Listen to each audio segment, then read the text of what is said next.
Welcome back, Bears fans, to another episode of the Chicago Audible, and welcome to our Week 5 Chicago Bears postgame show as our Bears take care of business on the road, earn themselves a 20-9 victory in Las Vegas, their first road win of the year as the Bears improve to 3-2 as Justin Fields leads this team to another victory, or maybe it was something else. We'll talk about it throughout the episode. I'm Russell DeWitt. Joined with me is my co-host Mason West. Nicholas Moriano was at the game today up in the press box, and we're hopeful that he can chime in here at some point in the show. We're going to figure it out as we go. But Mason, glad to be on. Excited to talk about another Bears victory. I think you said it best right before we went live. A weird game, but that is every Bears game that's ever been played since the beginning of time. Nothing is ever easy in a Bears game. Even like the easy wins, there's always something funky that goes on. But at least in this one, you had that optimistic pessimism, which I don't even know if that's a thing, but we're gonna go with it. Just because they were able to snag that lead a little early and somewhat had control throughout the game, and it was fun even with the weirdness. It was. That was one of my keys, right? Heading into this game. In our preview show, I mentioned if the Bears can get out to a fast start, it wasn't the fastest of starts, but they're at least able to get a double-digit lead on this Raiders team early and then just weather the storm. And they did that. And I'm excited to break down what went well at offense, look at what exactly we need to keep working on. But once we get to the third quarter of the show, I think a lot of kudos and a lot of praise is going to be had for the Chicago Bears defense, who held a team that came into the game averaging 26 points per game, only to 9 total points in this contest. But Mason, are you ready to jump into our first quarter of this post-game show and break down this third Bears victory of the year? Absolutely. All right, so let's start our opening drive, which means we need to start with my monster moment of the game. And I wrote this one on paper, but it's going to be Justin Fields' 3rd and 12 throw to Darnell Mooney with about 7.5 minutes left in this game. Prior to the Bears, they had 2 missed third down conversions in a row, and those were both 3rd and 1s. In that third quarter, the Raiders held that ball for a long time, made it a 5-point game. The Bears immediately back on offense, faced a huge third down, a long one, like I said, 3rd and 12. Fields able to hang in the pocket, found Darnell Mooney over the middle of the field, a tight window, a great throw, an awesome catch in traffic, and the Bears were able to sustain the possession, keep that drive alive. And if they didn't, you're looking at this Raiders team getting the football back with about, again, 7.5 minutes left.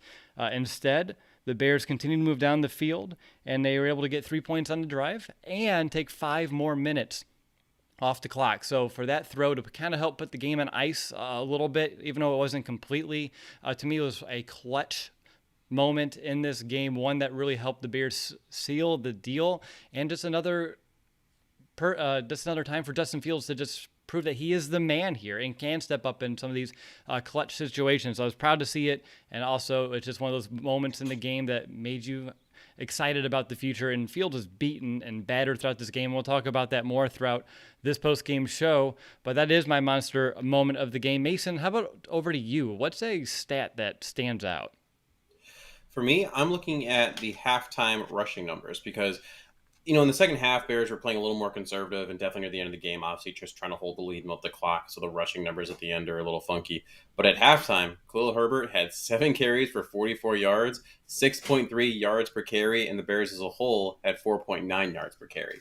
And that's how you establish yourself, right? You dominate on the ground, make it easy on Justin Fields, obviously after he had a couple of questionable throws at times. He was getting smacked around a lot at the beginning of that game, went out of the game, obviously, with that left knee hyperextension too.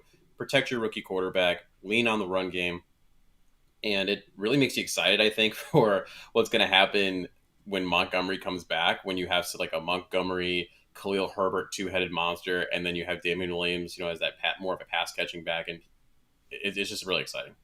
It really is. I know you've been, riding the Herbert train since we drafted him and getting into training camp, and I'm sure you being able to watch him in his first regular season action, his true action as running back, which he highly impressed, I think, every Bears fan who watched that game. I'm sure that makes you feel, pretty good inside. And I'm looking forward to our discussion on Khalil here in just a little bit. And honestly, let's just use this as a great segue to keep this show rolling right along. And let's get into the second quarter of this post-game show. Let's talk about this Bears offense that, again, today they were able to put up 20 total points, only 252 total yards, but it was enough in a game like this. And there was a portion of this game when this offense was really rolling. They held the ball for 14 minutes on 2 straight possessions, ended up with 14 total points. Mason, early on when things were working well, why so? Even though the offensive line was struggling early with some pass protections, Fields was getting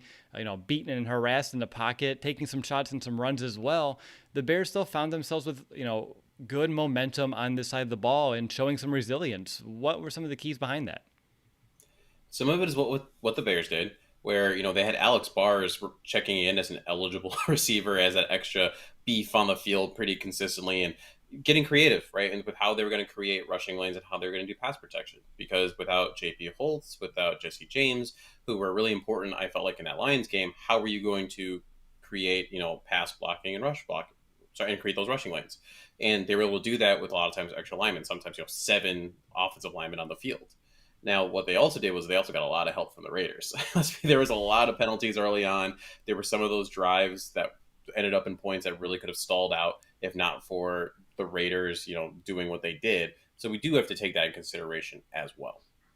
Yeah, we definitely do. I mean, combined, it was an ugly game, like all the way around. If you want to look at like penalties and just the physicality of this one too, it wasn't pretty football. It was old school smash mouth football throughout this game, and I think both teams combined for about 17 penalties for over 140 total yards, which is again almost as much as one of these teams had throughout the majority of this game. Just to kind of put that into some perspective. But what I liked from this Bears offense early was the ability to lean on the running backs a little bit, whether it was, as you mentioned, Williams being productive as a receiver, as well as getting some good production off of his rushes. But then Khalil Herbert did provide, and Mason, I'll take one of your words, the juice for this team and this offense, kind of helping him roll. Like, it was inspiring to watch him keep those legs churning, always falling forward. I know the number 24, for a couple of plays, I was like, kind of reminiscent of a Jordan Howard in this offense, but maybe a little bit faster, a little bit stronger version of him. But it couldn't help but shake a couple of just visions of him throughout this game.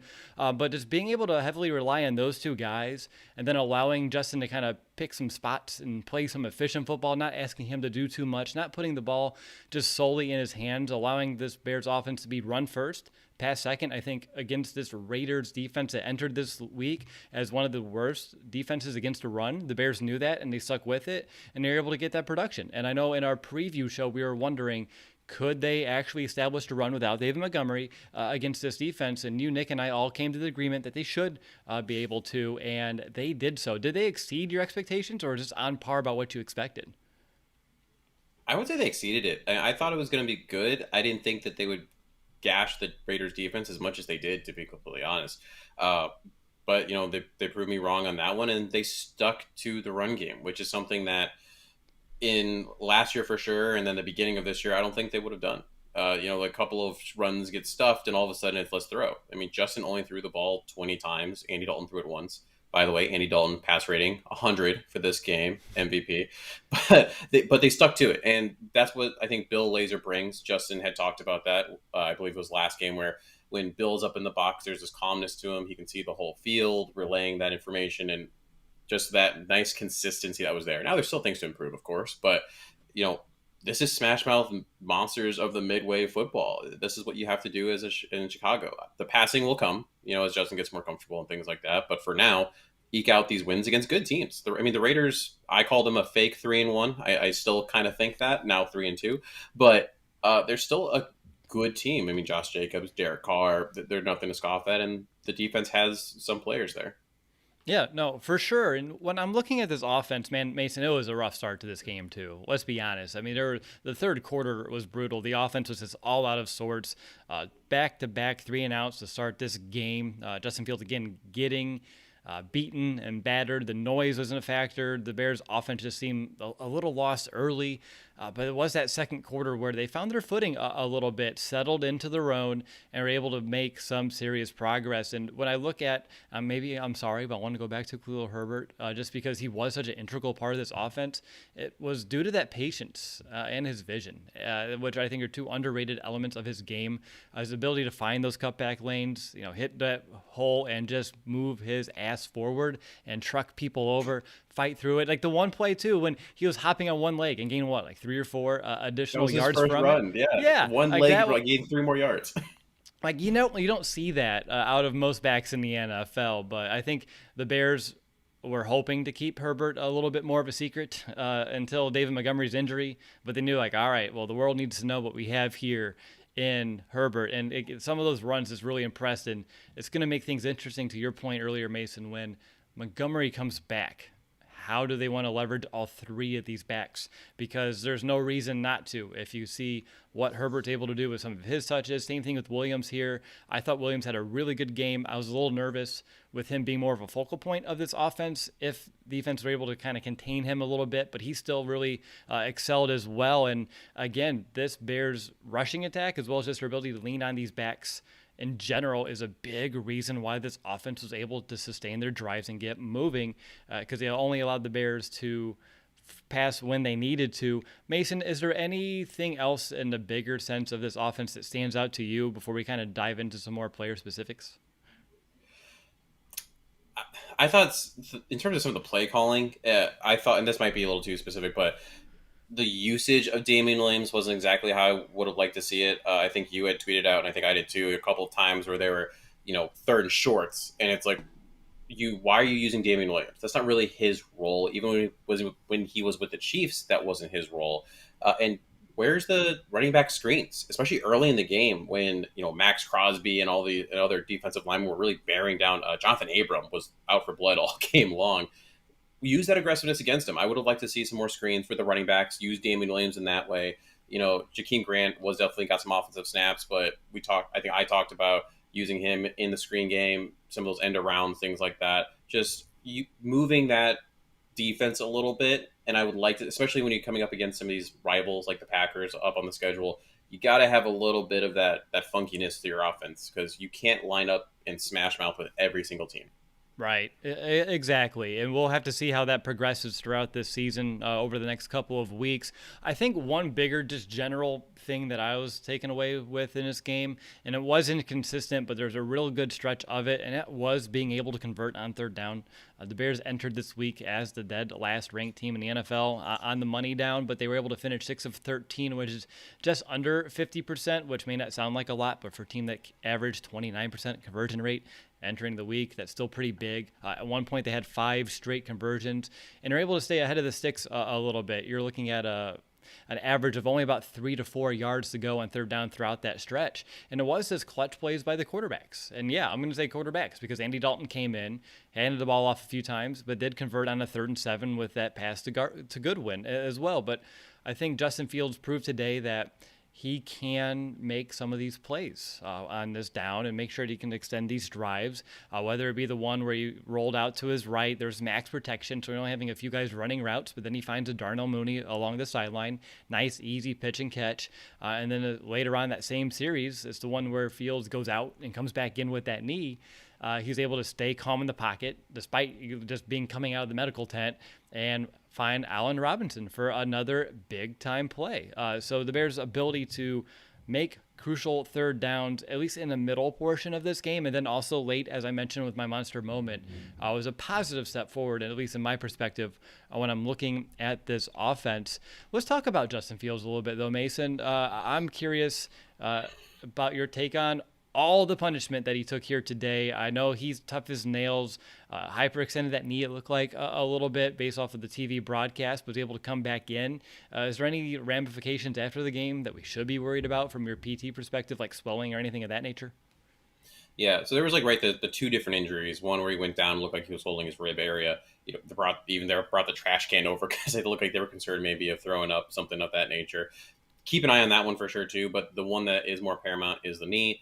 When you hyperextend the knee like he did, that much force through, you are terrified non-contact injury of an ACL tear. The fact that he came back in pretty sure it's not an ACL tear. I mean, they're going to do all the tests on the sideline in the blue tent to check all the ligaments, all those things. They have pretty good reliability, but you really do have to get that X-ray, MRI just in case to verify it. Really what you're concerned about long term is the swelling, right? Because you're in the game, your blood's pumping, that swelling can move relatively well, but when you settle down, I think I had tweeted like I'm worried about halftime, like when he just sits, that's going to look like.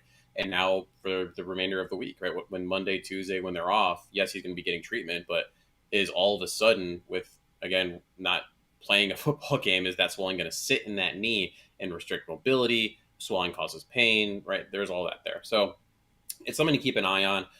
Just because he finished the game and played really well doesn't mean that he's out of the woods. It's going to be really interesting. My guess is he probably is going to be a little limited in practice just for the concern's sake. They don't need him going full out. But we'll really see more so when we see on Wednesday when we get that report out. I appreciate that input is about what I expected it to come, and we'll see how it shakes out. I know he's tough and he's able to fight through it, but knowing how knees go, I just kept remembering what you're talking about with like Danny Trevathan after that Titans preseason game. It just didn't react well after the game. So I do want to make sure like as we go through this week, this is something that we're keeping tabs on. But overall, man, like this is the Justin Fields that we've been told about so much, like the ability to go fight through adversity as well through pain. Anything you wanted to mention else about Justin Fields' game overall? So overall, first of all, I need Justin to get down.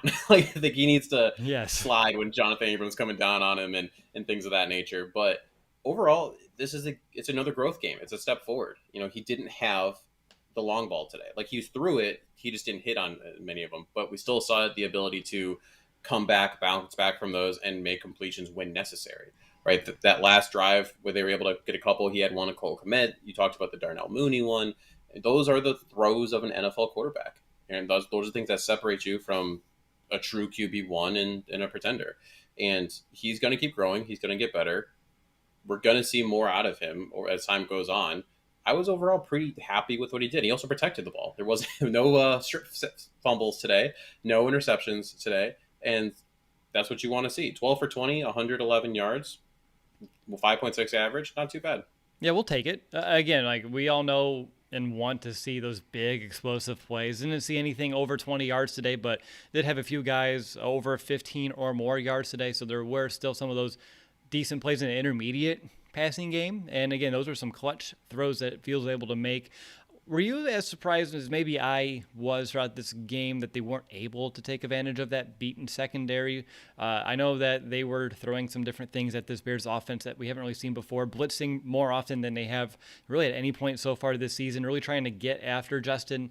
But with all the injuries that they had in the back end of this defense, I thought that they would have been able to get over 111 yards today. I think you guys did the over-under with Fields in the preview, and it was both over for the 250, or maybe that one was split. But regardless, we're thinking no way that we should only see 111. It was enough today with the ground and pound, but just curious if you're surprised they weren't able to be as proficient through the air in this one. Yeah, it'll be really interesting to hear what Nick has to say, whether he hops on today or just later, because it's hard to see all the routes and who was open, who wasn't, all those kinds of things. But with the fact that they were down two cornerbacks, with the matchups that we thought the Bears had a big advantage on, I would have thought that they would have been able to attack in the air a little bit more. Definitely early in the game, the pressure made it hard to get the ball, I think, for some of those deep throws. You talked about how they got a little conservative in the third. I think they really were leaning on the run game, and it was almost like, okay, let's not push this too much. I'm wondering if maybe the Bears were concerned with Justin's knee, the ribs, all those things. Let's not let him sit out there and try to hit the long ball. Let's just try to get out of here with the win.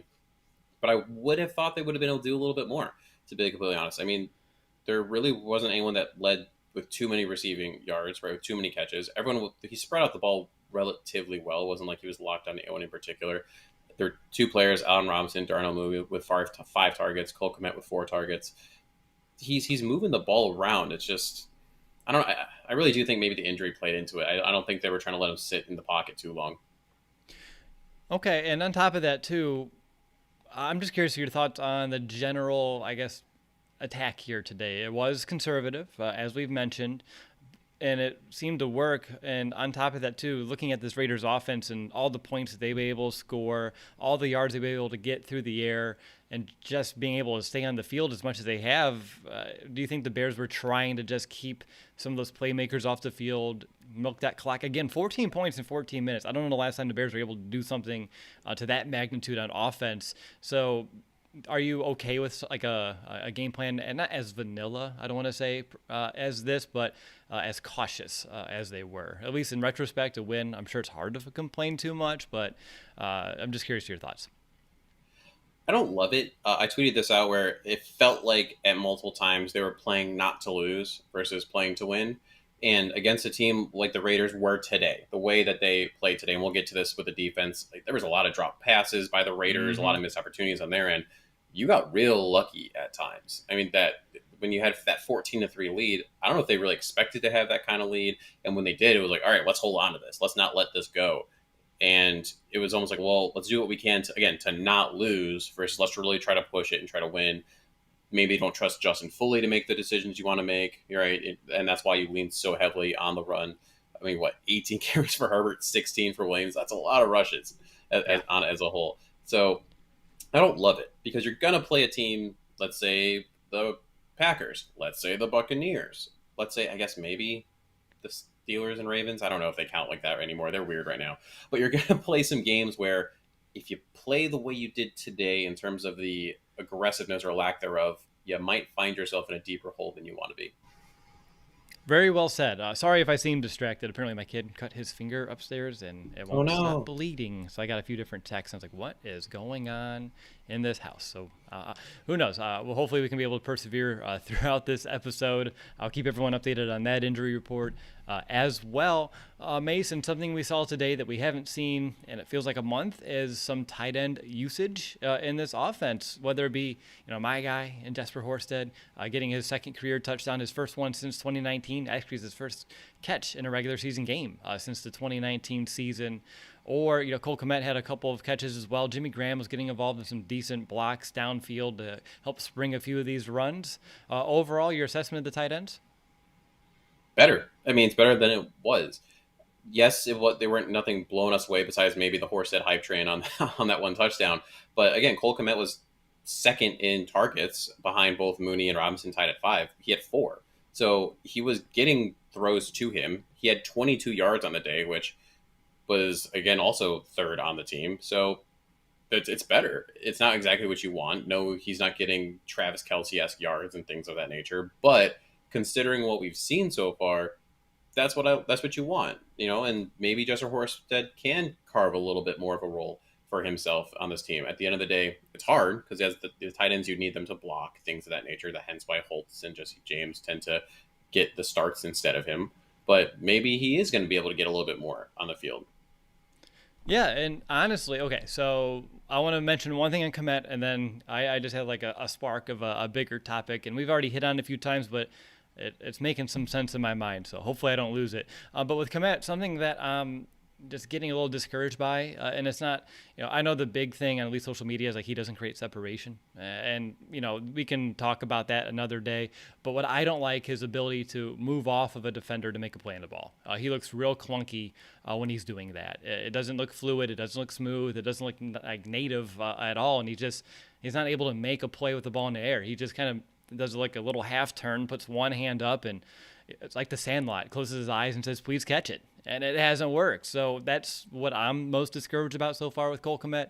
Hopefully we can start seeing him to use that body a bit, get up and actually make a play on a football. But you mentioned Horsted and his ability to maybe carve in a role. And I was thinking about this entire offense today. We've had almost every positional group had a player step up today, whether it be Horsted there for the tight ends, coming away with the first touchdown here of the game. And then in the offensive line, you had on the right tackle, because Jermaine Ifedi went down, they brought in Wilkinson, who held his own in this game. Andy Dalton came in for a few plays in the series, kept the drive alive. We ended up getting points on it. And then the 2 running backs in place of David Montgomery, both of them having 64 or more yards on the ground today. So just people stepping up all over. helping out their rookie quarterback, helping out their new play caller and Bill Lazor. I guess now that I put all that together on the road in a tough environment, although the Bears fans showed out, so it wasn't as tough as it could have been. I think that's really impressive, Mason.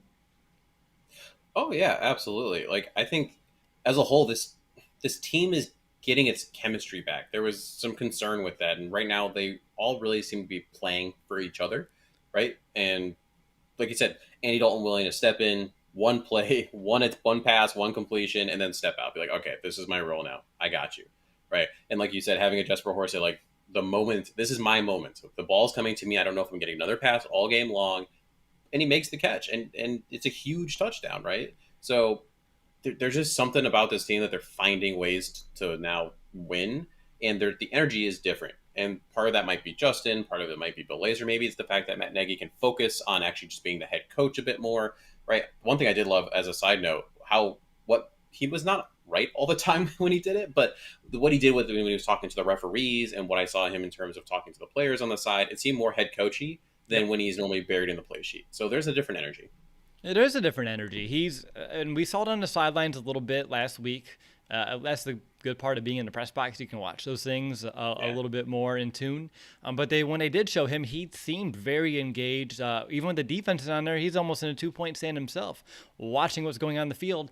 In prior games when he's calling the plays, that is not the case. And so I think he will be better, and he has been better for this football team over the last 2 weeks. I see a couple people in the chat, though, talking about Northwest Indiana. That's my home. So 219 is representing in the chat, so I appreciate it. I saw someone mention Valpo. I worked there at the Target and Walmart for like 4 years when I was in school. I don't know. I just like to at least point that out when people are in my old stomping grounds up there, Northwest Indiana. But getting back to this Bears offense, something, and we hit on it slightly, and if we want to go and play some devil's advocate, we need to point out some bad along with some of the good that we saw here today.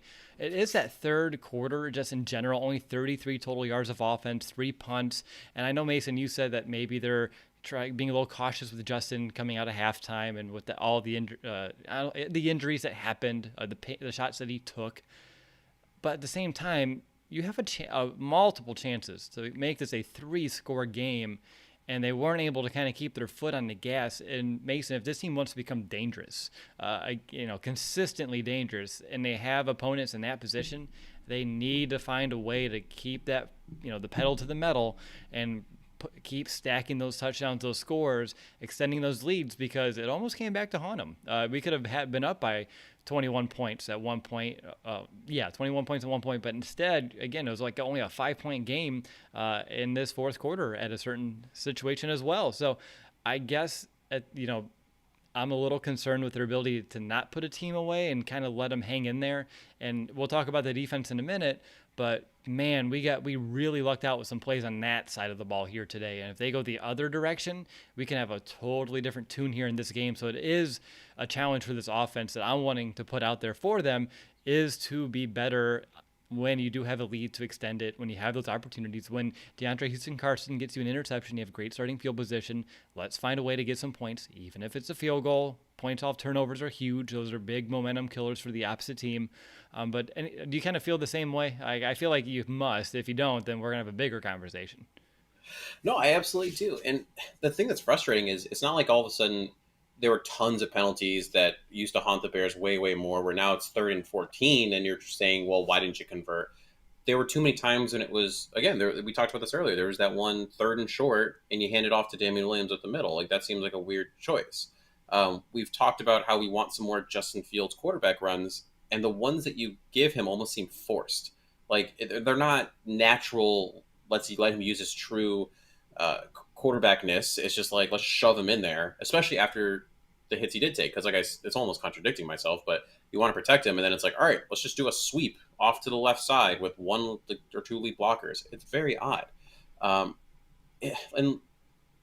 I just don't have the confidence right now, right? It's third. Let's say it's 3rd and 4. Well, who are you saying is going to convert that 3rd down?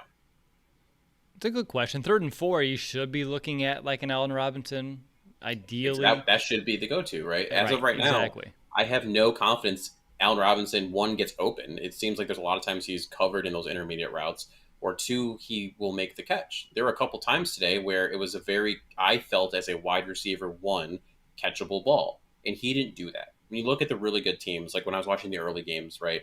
I mean, he's a totally different player, but Devontae Adams is just automatic. You had Antonio Brown for Tom Brady when it was 3rd and 12, and everyone else is like, okay, this is going to be terrible. Tom throws off a back foot, and Antonio Brown gets a touchdown on the play.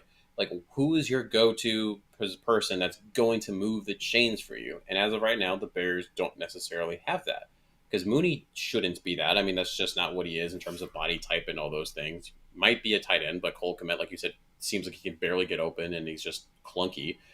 And so now it's A-Rob. Where you at, man?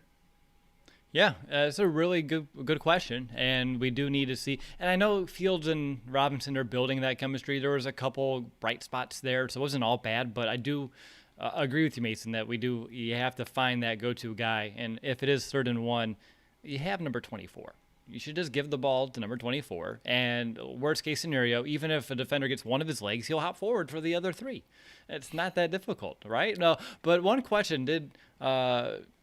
Trying to remember real quick, going through the box score here for the Raiders here. Did Crosby even play today? He did play. He wasn't out there as much as I thought he would be. He had that one roughing the passer penalty that kind of saved the Bears on, I think it was the first or second drive, whichever one it was.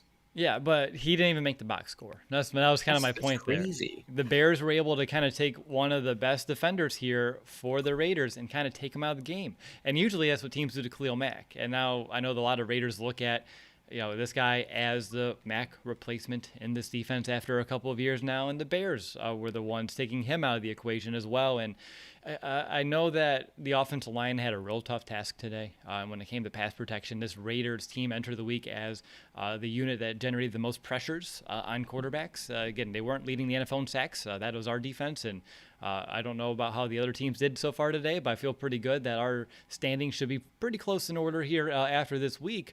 But overall, just knowing the type of opponent that we had here, Mason, what's your take on the offensive line and how well they played? I know in terms of run blocking, they did really good for a good chunk. There was a stretch there where they could have gotten some more push. But overall, what's your take on the offensive line? The offensive line is kind of like other parts of this team where better than I thought it was going to be considering the situation, right? When your person who was supposed to be left tackle had back surgery, right? When your right tackle seems like he either gets penalties or in this today got hurt, unfortunately. Better than I thought.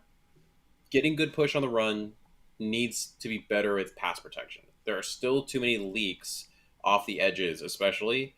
Like there was that one play where Justin took a sack, and that's definitely on him a bit. He should have stepped up because he just got collapsed. But at the same time, he had pressure off of both edges, pretty much more or less immediately.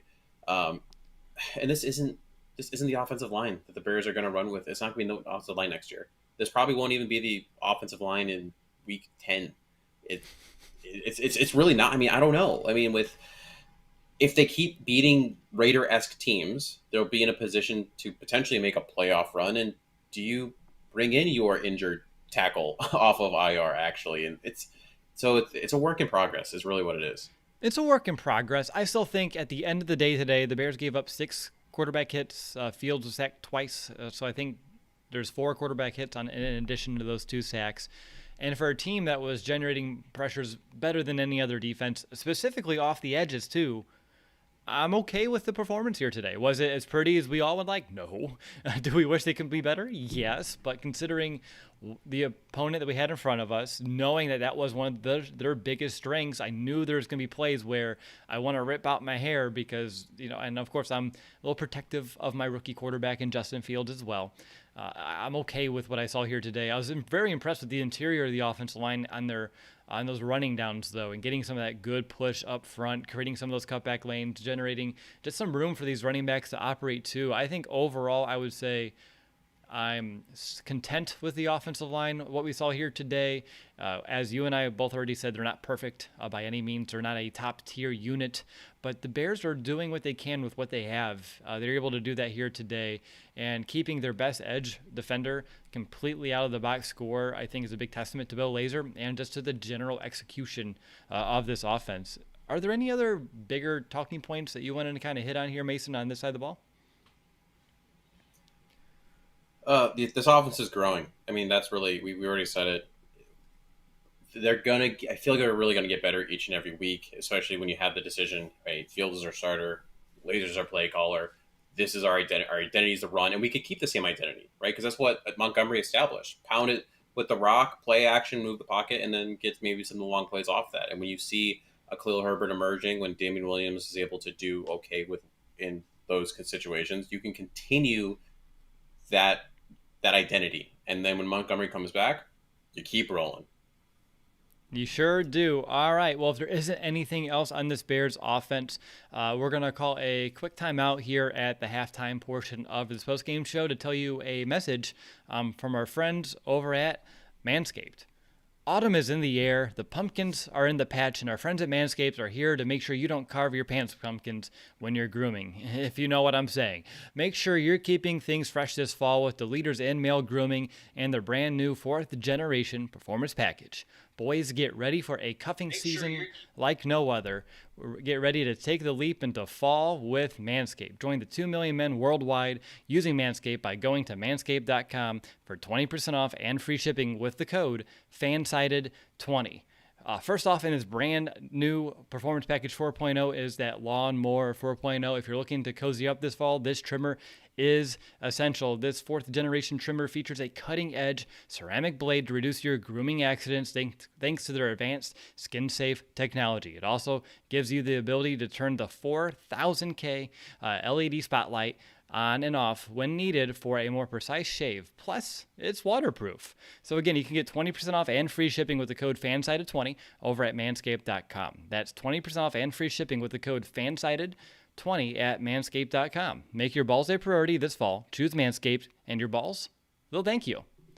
Alrighty, you're listening to the Chicago Audible podcast. This is our week 5 Chicago Bears post-game show as our Bears were able to take down the Las Vegas Raiders by the final score of 20-9. And Mason, I know we just finished talking about the offense. I just want to mention one final thing, and then we're going to move on.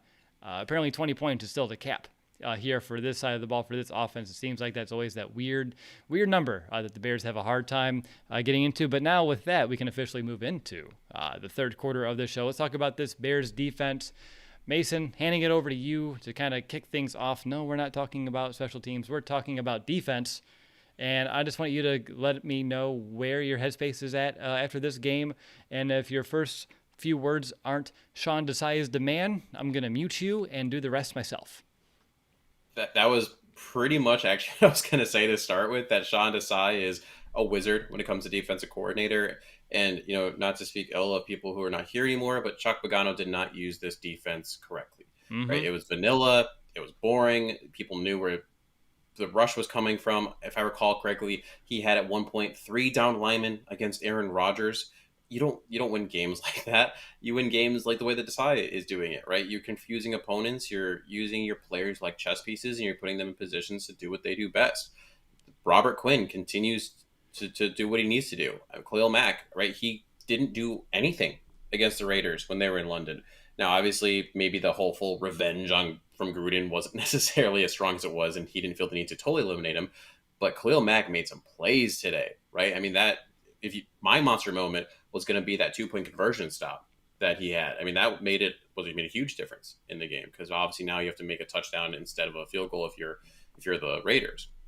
So, I mean, this defense is finding its way. Can you imagine, by the way, if Eddie Jackson had actually snagged that ball from Josh Jacobs? Like, that would have been just cold-blooded.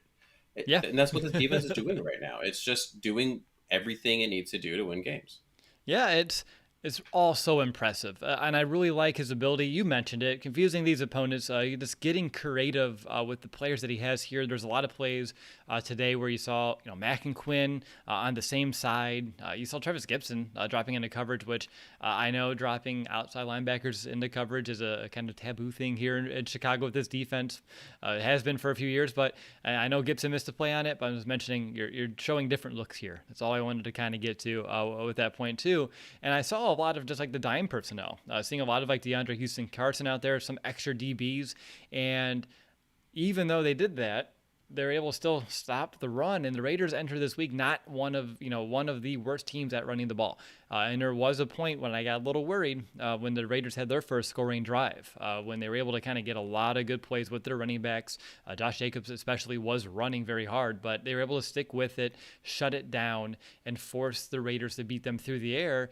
And that allowed Desai to trust his guys, the extra defensive backs. In addition, that pass rush really just helped pave the way. And we've talked about that really since the offseason, that we need this pass rush to step up in order to help out this secondary that's still, it's different than it has been in years past. It's not to the same caliber, but they did at least have I wouldn't say a good game, but then I keep remembering all the busted coverages and the drop passes, and that needs to get cleaned up here too.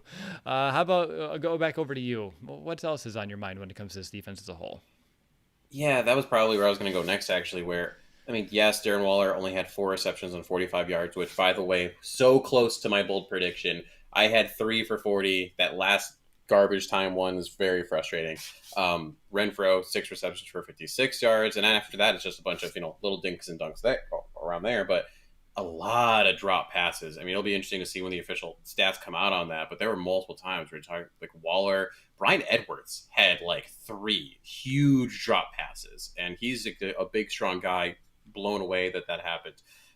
So the secondary still is problematic. There is also that play near the end where they attacked Vildor one-on-one with Darren Waller up in the corner. I know I asked for a cornerback to go after him one-on-one. I said Jalen Johnson. Didn't really think Kendall Vildor fit the bill. And honestly, it just wasn't a great pass by Carr. They lucked out on that one. So there's still some questionable secondary aspects. But like you said, they really held the running game back to where it needed to be.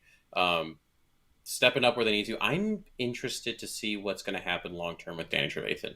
Because he's in there more than I thought, and I'm worried about messing with the mojo. I agree. I had a hunch, like when they elevated him, they'd throw him out there. When he was out there for his first play and I saw 6, I looked at my screen like 5 different times. Like, wait, who? What? Oh yeah, Trevathan. He changed his number. He got hurt, went on IR, and ended up changing his number. Comes back a whole new person. It took me a minute. I'm used to seeing number, grinding 59 out there in the middle of the field. But yeah, what are they gonna do? Because there's a good thing happening here with Roquan and Ogletree. Why mess it up too much? I don't think Danny looked out of place by any means. I know you're pointing out the fact on Twitter, Mason, like, oh, look, Danny came in and there's a few big plays given up. And it weren't Danny's guy, but it's just matter-of-factly saying, like, hey, look what happened when number 6 kind of came out there. A player that at least had one big splash play today that I want to make sure I mention before I forget is DeAndre Houston Carson. That big interception, a big play on the ball there. And I'm wanting to come up with a new nickname for DHC. And I thought DeAndre on the spot is starting to be very fitting because he always comes up with those big. He's not on the field a lot, but when he is, the dude makes plays. Last week, he didn't get really on the stat sheet for it, but that pick play to set up that Khalil Mack sack this week with the interception, I don't know. I like this guy a lot. I think he's very underrated, and he makes the most of every opportunity when he's out there. So I just want to make sure I give him some kudos, some praise here in this game. And then really Robert Quinn, I wanted to mention too. You didn't see him do a whole much in terms of, getting the sacks or the tackles for a loss today. But I think a positive sign for him that I still took away was, I don't know if you saw him, Mason, but there's a few plays that he was able to track down from behind and still make a play. And even though he's making a tackle 8-9 yards down the field, that's a bigger problem for this defense. Seeing him do that and have the speed to catch up and make a play from behind is something he never was able to do last year. And for him to do that here now, not that it's like, oh, that's exactly the formula we need. Like, you don't want your edge guys making those kind of plays down the field or needing to. But to have Robert Quinn being able to do that, I think it's a testament of where his health is and really just where his energy level is at. Oh, absolutely. There was one play in particular, I think one of the ones referencing where, it was like a play up the left side, and all of a sudden they're like, oh, Robert Quinn's there. Why the heck is he making that tackle, right? And you just have that from a lot of different players. Roquan keeps being Roquan. I mean, he's all over the field. He saved a touchdown on that one play. I don't know how many inside linebackers are going to be able to drop in coverage like that and punch that ball out. But, that was a huge momentum shift there because they ended up with a field goal. You have Travis Gibson getting a sack. He keeps getting a sack every game. I mean, when your third rusher is doing this, you're in a good spot. I don't know what Mario Edwards is doing. There were two different plays today where he's just not making the right choices. Whether it's throwing Josh Jacobs, I believe it was, after the play had been whistled for about 10 minutes, or some of the other just poor decisions. Like you can't be doing that, right? If you're going to come in and be a rotational piece, you have to be able to keep your cool and you have to be able to make the right play. So Scotty here in the chat did mention another good point about Robert Quinn that we haven't really talked about too much, but I feel like a game like today, I think is as good a time as any to kind of get our thoughts on it. And Mason, I wanted to go to you first about Robert Quinn. And now that he is being more of a an integral part of this defense, someone that teams have to account for, which was not the case last year, do you think he's a bigger reason on top of Sean Desai getting the most out of these players? But Quinn is having a bigger impact on Khalil Mack, which is why we're seeing Mack be able to kind of stack together some real nice games here. I would think so. I mean, I certainly don't have the data in front of me in terms of double team or even triple team percentage and chips and all that, but just it would make sense, right? If both edges are producing, you cannot send everyone after just one edge. So, and even the run game, right? Because so often you hear, well, they're running away from Khalil Mack. Well, it's like, okay, well, who are you going to run away from now? When both are doing the job that they're supposed to do. So, in theory, like, are you seeing that the run percentages are a little more even as well? And so they're not just pounding away to the left side of the offense formation to get away from Khalil. They're a little more even. Less wear and tear on certain players, right? Ankles are better for linebackers. It's all of those things do add up. Yeah, for sure. I'm elated, I think, at this stage of the season with Robert Quinn. There was, the first game, I think it was bad for everyone, but he's been able to really turn things around, stack together some good games. I think earlier on in the year, I was hesitant to get totally on board. Like, is this a fluke? But I think he's proven that it's not, that he is back and he's going to be a big-time player here for the Bears. On top of that, too, speaking of big-time players, I wanted to mention, there's one portion of this game where I thought the Raiders were going to be coming back. That was right after Roquan had that, I think it was a PI call down the field where he didn't get his head turned around. So that got the Raiders pretty deep into Bears territory. But it was two big plays on third and fourth down by stars on this defense. You're looking at Roquan Smith when Derek Carr did that same Justin Fields play, like rolling to his left and trying to run it. He's able to corral him, force that fourth down. Raiders go for it on fourth down, and then you got Khalil Mack screaming into the backfield and getting the running back behind the line of scrimmage for another tackle for a loss and getting this Bears offense back on the field. Overall, when it comes to like third downs, fourth downs, which I think the Raiders were, 1 for 3? This is another week where teams have to go forward on fourth down against this Bears defense. On third, they're only 5 of 14, and they're one of the better units on third down heading into this week as well.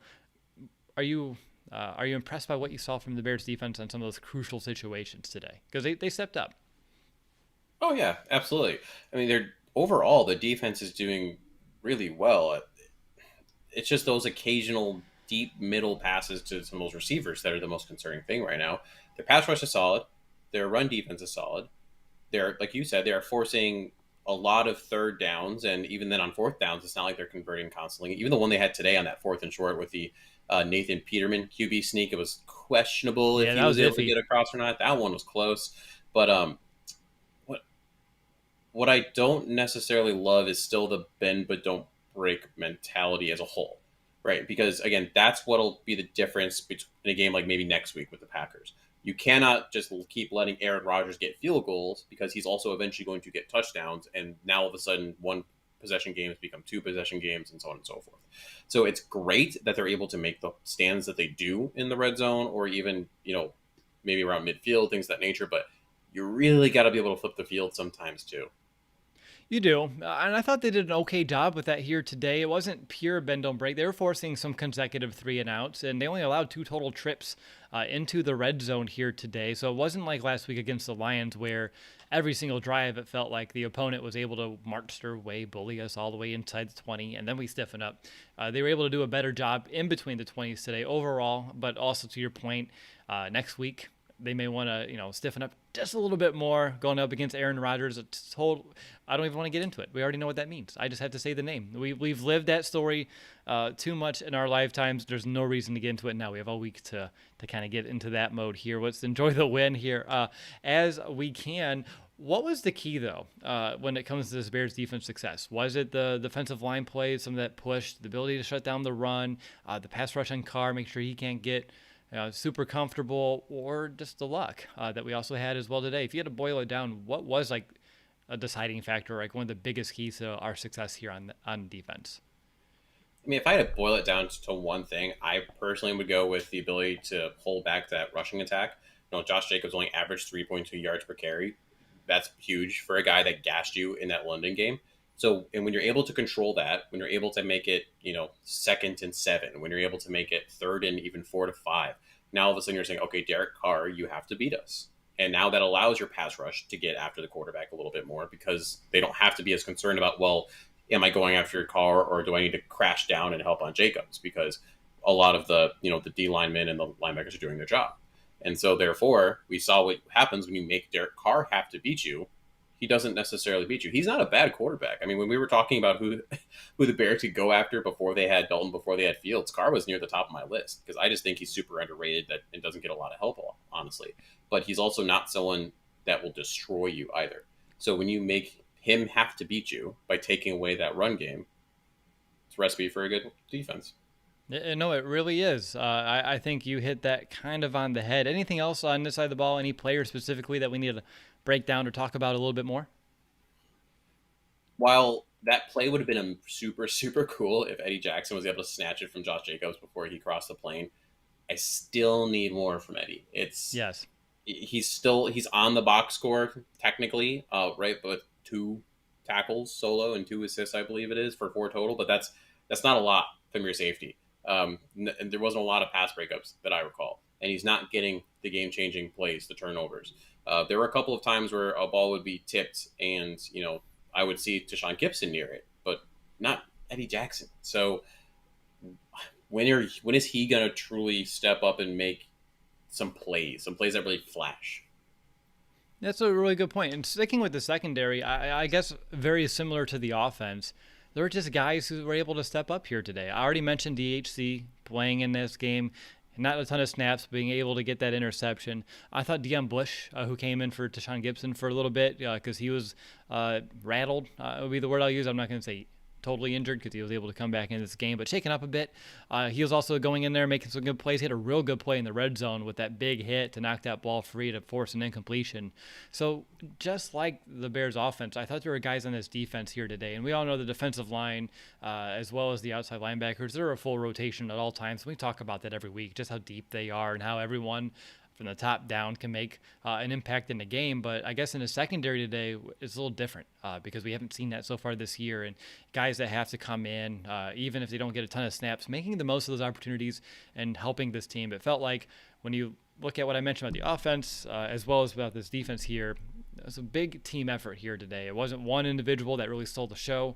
I know Khalil Mack made some of those splash plays and special ones as well, but overall, still very, and Danny Trevathan coming in too, not in holding his own. First real playing time since last season. I'm not going to count the preseason at all as well. So just people being able to step up in some situations on this side of the ball too. It's another positive for me at the end of the day.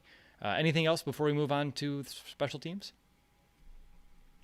No, I think you covered it. All right. So moving on to our special teams talk here today. Jakeem Grant, day 1 as a Chicago Bears returner. What are your thoughts? Because it's kind of a mixed bag. The only negative I have for him was the one that he kind of mishandled and it bounced around a little bit, and that set the Bears back definitely in terms of that one. But I like the aggressiveness. We were saying we want someone to catch the ball. We want someone to attempt a return. We got that. So when you ask that for that, I think it would be bad of us to all of a sudden be like, why'd you return that one? And I feel like if the Bears really didn't want that, if Chris Tabor didn't want that, he would have told him after like the first one where he was like, oh, that was kind of deep. Don't bring that one back out there. And we probably wouldn't have seen it again. So I like the aggressiveness on it. I mean, there wasn't an instance where he brought it out and they were pinned inside the 10, right? I mean, there were times where it'd be like he would bring it to the 20, and that 5-yard distance for me is not a big enough issue that I'm like, oh man, you really should have taken that touchback or whatever the case may be. Versus what I think I tweeted this out, like the way he was running made it feel like he was going to break one. I mean, he's just so fast. You could definitely see there were some lanes here and there. Try to, yeah, go for it. Be aggressive. I'm all about it. Be aggressive. See, I don't mind calculated aggression. What worried me was, I don't know. I've never seen anyone field a punt in the end zone, let alone take one out. Like, this isn't a kickoff. I've never seen anyone catch a punt in the end zone and run it out. I think he got to the 19 on that one. On his 2 punt returns, he did average about 20 yards per return, which I know is a really strong number when it comes to punt returns. Like, at most, you're looking at maybe like 8 to 9 yards on average for a guy throughout a season. So to average 20 in one game, it's a pretty good number. Although, again, you could have taken the free yards, gotten it easy, but I thought that was strange, to say the least. But on top of that, too, I just want to give some praise to Santos here in this third phase, coming away with both of his kicks today, helping the Bears extend their lead. When offensively they weren't able to kind of punch it back into the end zone, they needed to rely on their kicker a little bit here in this game, and he came through, which is no surprise at all. But it was big here in a game like today for him to kind of extend this lead down the stretch. Anything else here on special teams here, Mason? One thing I'm concerned with is Caleb Johnson. He's someone that was really coming into his own and on special teams with tackles and all that, especially when you have someone like J.P. Holt out, when you have Jesse James out, when you have Iabiniwe, who's also out, who's a special teams stalwart. You can't get back to that whole, hashtag Bears special teams era. The Bears have been good on their kick coverage, their punt coverage. That has to continue. So hopefully he got carted off, which isn't great. I couldn't grab another video to really dive into it super heavy, but obviously when you're carted off like that, it's not a good sign. Hopefully he can return, and if not, someone else is definitely going to have to step up. I think that's when you see Iggy get elevated from he's been non-dressing in these games right now, so that's who you would probably see technically step up. We'll see if he can step up in a game situation. But for a Caleb Johnson, I know this is like a week when he's starting to get some of that real good recognition for what he's been able to do, from making the team to all the way now being a special teams. I'd call him an ace. I know it's early, but he's been a core special teamers for this Bears team so far this season. That's a tough blow, but it's one you can overcome, and hopefully it's not super serious for him, because I'm always rooting for that kid and want to see him continue to grow here in Chicago. He's a lot of fun to watch, especially on those kickoff coverages. Always the first guy of the football, flows to it well, makes a big hit. So hopefully he's okay, or someone that can return here sooner rather than later. But Mason, it's time to call an audible. We've talked about this game pretty much in full. Is there anything in particular that you wish would happen differently? And I know if I was asking a Raiders fan, they would probably have about 10 different drops that they can choose between, but we don't have that. I would have taken about 6 of those carries that Damian Williams had and gave them to Khalil Juice Herbert. There was one in particular.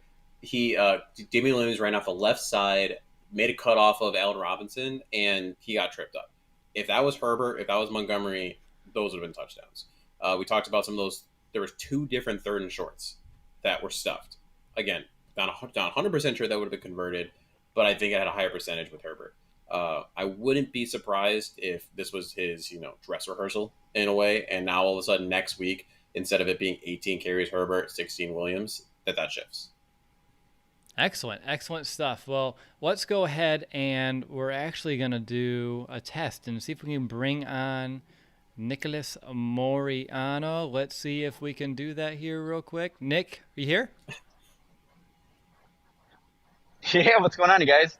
Hey, how are you doing? How's the press box? How's the stadium? How's everything? Oh, man, guys, it's a complete 180-degree difference from Soldier Field. I had freaking cheesecake and in the press box there. They had that's just the press box, but just the whole entire stadium, where obviously being indoor, you're not behind glass windows, and you can go out and actually feel the atmosphere. And guys, Matt Nagy talked about in his press conference. Eddie, all the guys that spoke after the game talked about this was almost like a home game for the Bears being at here, obviously in Allegiant Stadium, and it really felt like that. I know there's some people. I'm going to move out of the way because there's a cart rolling, but yeah, it was really like a home game for the Bears, and it was awesome to be a part of. That's awesome, man. So we've been diving deep. We're almost now in the 4th quarter of the show.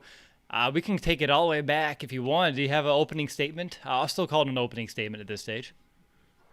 Well, I liked how the Bears still committed to the run game without having David Montgomery. I think that was a huge reason why they were able to pull off this victory. Damian Williams and Khalil, Mason West, Mason, your guy, Khalil Herbert. So able to get those tough yardage and just how he was running the ball today. I think because they committed to that, that allowed them to, one, sustain drives. I know they had a 16-play drive early on that ended in a touchdown, and that's what the Bears need to do.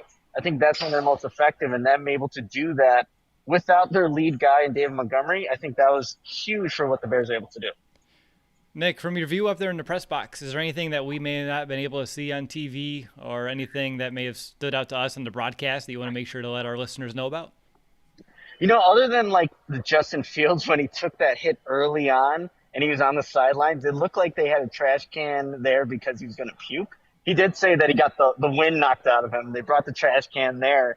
And again, that was because of a spin move that had happened. And, he talked about it. He's like, man, it's tough to do in game, right? When that's a part of what you want to do and it's hard to get rid of. But that was really the only thing. I think also Matt Nagy is also just been more involved, right, with the sideline. He even talked about that in his press conference, that he feels comfortable and he's happy doing what he's doing and having Bill Lazor call the plays. But still energetic on the sidelines. But other than like Justin Fields really taking a couple of hits, almost going into the blue tent after that leg injury and things like that, there wasn't too much going on. Honestly, I was kind of looking up at where these Bears chants are happening sometimes. There's a right corner all the way top, probably like the 400 level. They just kept starting the Let's Go Bears chant. And, eventually that took over the entire stadium, which was, really – I think it just shows the fandom that these obviously Bears fans have, which is awesome. We know that. We've lived it, but I got goosebumps by you just telling me that. I love going to road games and having my people show out. And you know how, I don't know, it's a power move. When you can have the away team chant go around the whole stadium, as a home team, you're like, what the heck? Like, where are we? And I think for the Bears, them knowing that the fans have their back like that, and a game like today, which was gritty, it was a physical game, that gives them that little extra something to kind of fight through here, Nick. I don't care if you want to take this offense or defense, you can throw in special teams, but what's your biggest takeaway or maybe your biggest positive takeaway if you want to start with a positive foot here, sir?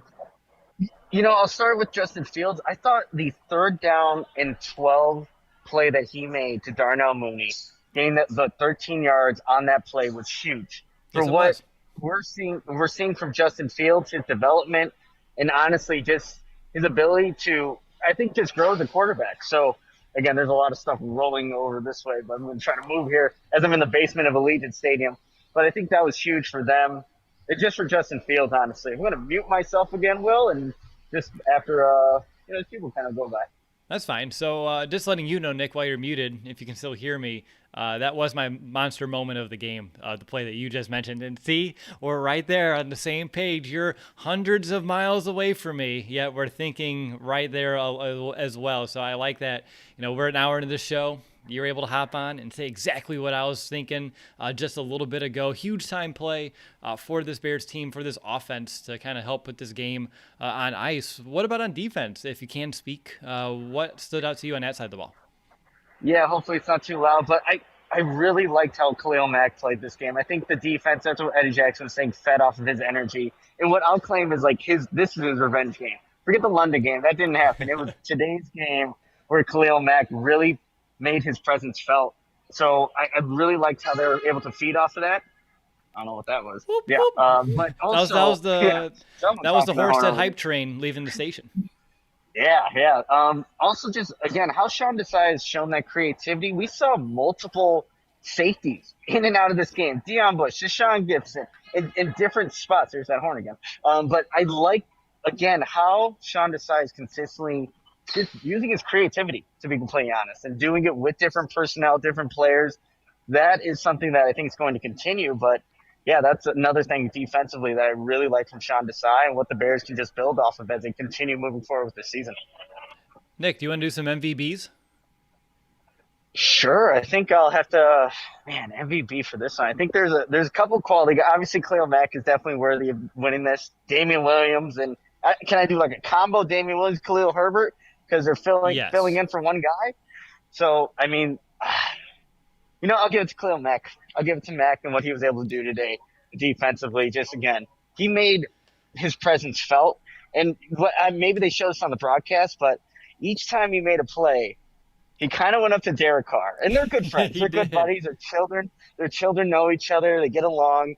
And he was asked on Friday, "Hey, have you texted Derek Carr this week?" And he was like, "No, not this week." And his deep voice, but he wanted. I think he really wanted this one, you guys, and he really showed out today. And I'll have to go with Mac. All right, we have one for Khalil Mack. Mason, over to you. Who's your MVP? Khalil Herbert, not even a question. Without Khalil Herbert, the Bears lose this game. You guys make it so difficult for me because I literally had Herbert or Mack, and I didn't know if Nick you're gonna be here. I figured Mason would take Herbert. I could take Mack. If I had to do one here, I'm going to go with Khalil Mack as well. What he was able to do on defense, whether it be that fourth down stop, the big sack that he had as well, the other one that he had on the 2-point conversion to keep it a 5-point game as well. To really, no, yeah, because they're trying to make it a closer game. So they were able to kind of keep it a little bit extended as well. I thought those were all big plays that Mack was able to come down with here today. So I'll give it to him. But Herbert, I think in offense, Mason, you're 100% correct. He was the MVP on that side of the ball. Nick, you there? Can you give this game a grade? Ooh, a grade.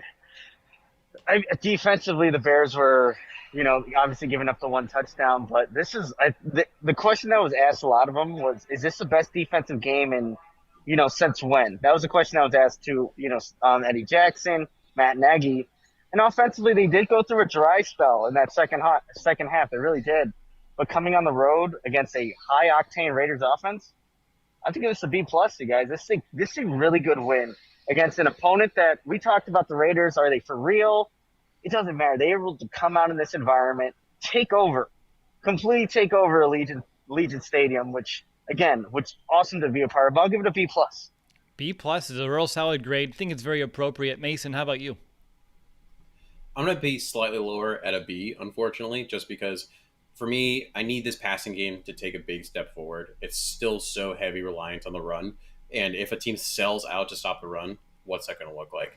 In addition to that, too many receivers running open in that intermediate to deep route where, again, when you're coming against these more difficult quarterbacks coming up with a Tom Brady and Aaron Rodgers, things like that, you can't do that. So that's concerning, but everything else has been fantastic, right? I mean, the fact that they were able to run the ball as well as they did, the fact that Justin hit receivers in a timely fashion when it counted the most, the defense was nasty in terms of that pass rush, in terms of stopping the run, all those are positive things. They really are. I think it was a real good game overall. If I would drink the Kool-Aid today, I'm going to give it an A-. Just I don't know. Horse has caught a touchdown, guys. You're lucky I didn't give it an A+, just for that reason alone. But special teams, you have to give it an A. Defensively, you give that an A+ as well. I was telling Mason earlier, and Nick, you know this. You called it a high-octane offense. They're scoring 26 points a game, over 400 yards as well on average. And the Bears held them well below both of those averages in this game. And on top of that, offensively, it wasn't always pretty. There was those dry spells, but they were able to stick with I think their game plan here today, which was chewing the clock, getting a lead, protecting the lead, and weathering the storm. So for me, I'm going to give this one an A-, which means it's time for our 2-minute warnings. And I don't know if Nick's service is going to hold out for it. So we will do our best to try this. So this is our 2-minute warning. Let's wrap up our thoughts in this game and kind of put it into a perspective. And Nick, since your service seems to be going, let's try to get you in before it dips out completely. So go ahead with your 2-minute warning, sir. Yeah, I tried to go up the stairwell, but yeah, that wasn't going to be a good idea.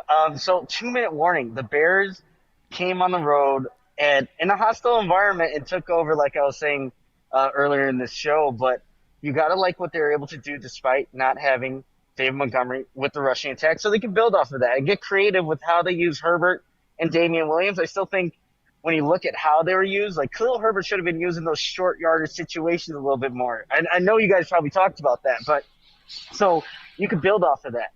Justin Fields making that 3rd down and 12, just play over the middle, finding Darnell Mooney. That's huge. That's huge for what he's going to be as a quarterback and what, the Bears are going to ask out of him. And then defensively, if the Bears pass rush can be as productive and just get quarterbacks off their mark, then you see what these secondary players can do. Like a DeAndre Houston Carson making a fantastic interception where he has to go across the field to really make that play happen. But you have all these different aspects of this Bears team and people filling in when people need it to. Even Andy Dalton coming down and completing a key third down play to keep that drive alive. So people are stepping up, and I think people are buying into what the Bears are as a team so far. And Matt Nagy finally talked about it. He's like, we have an identity.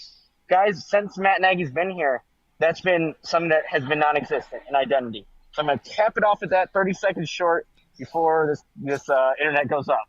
There you go. I don't know if you were listening to like the show while you're in the press conferences, Nick, but you pretty much took my 2-minute warning, recapping everything that we've already talked about here throughout this show. So very well done. Sometimes I feel like we share a brain. It's really remarkable. But you mentioned DHC with that interception. I was telling Mason, I feel like I want to make his new nickname, DeAndre on the spot, because he's always where he needs to be. Yeah, you're liking it too. How much ground did he have to cover? On the broadcast, they didn't really show that by any means. They just showed the play on the ball, but you mentioned he covered a lot of ground.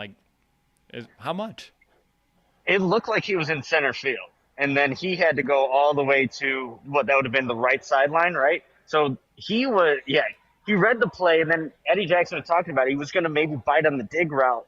But again, reading what the play was, identifying what to correctly do, and makes the play. But that's what it looked like at the vantage point. Maybe all 22 will be a little different, but that's what I can remember. I appreciate that. Did you want to hop off, or do you want to hang on to see if it sticks out? You know what? I might have to hop off just in I figured. case. That's okay. I don't know. Yeah. Yeah, So no, that's no I'll problem. definitely check the right It's just going to note. be Mason and I doing a 2-minute warning, and you can listen after the fact. But you, great job out there today. So happy that you're able to make it out, represent the Chicago Audible out there in Las Vegas. Proud to have you as a member of our team. You fly safe, you get home, you text me, and we can figure out our plans here for this week's preview. Big week with the Green Bay Packers coming up, and I can't wait to see you in Chicago next Sunday to kind of see it all unfold, Nick. But take care, man, and I'll talk to you here soon, okay? All right, you guys. Have a good one. Later, dude. All right, Mason, I'm going to hand it over to you for your 2-minute warning. So ready, set, and go. Well, first of all, seeing those hallways that Nick was in, already that part is just better than what they're at Soldier Field. I mean, it's just dark and the fact that the hallway is better is astounding.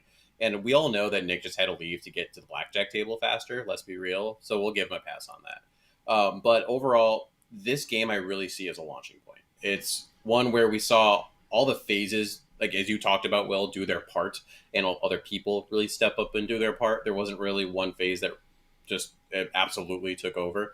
The defense, you can tell with Sean Desai at the helm, with some young players that are good and the veteran pieces doing their job, are going to always keep you in games and do what they need to do.